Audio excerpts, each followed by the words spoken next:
Yun guys, no, update tayo. February 14. So ito na nga pala yung nabuhusan natin. Okay na yan. At pinasimulan natin yung hukay. Ayan.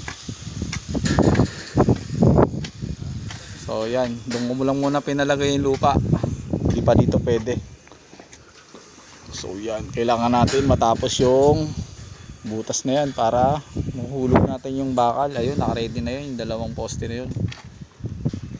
Ito si partner, si Elmer tsaka si Jairo. Sila rin tsaka si Jomar. Mag-asawa, kasal na yun eh. Tapos si Lodi tsaka si Noel, sila ang body. Ayan, pinatanggal ko na nga pala yung mga sagabal, no. Ayan, pinagawa ko ng bagong butterboard, dinaan ko sa likod. Yan kasi para ko sakaling mag-slab tayo, hindi sagabal. So etong nasa gitna, hindi ko pa pwedeng tanggalin yung gawa ng dahil dito, no. Tsaka dun. Pag nabuhusan na natin yun, tsaka nilagyan na natin ng mga lupa, maibalik na, pwede na natin tanggalin tong iba na to. Tapos alalayan na lang natin ng tukod.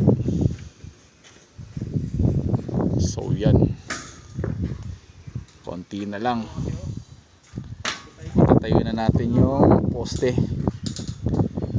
ng bahay ni Sergiano Orquesa. So yun lang update natin ngayon guys, no. February 14.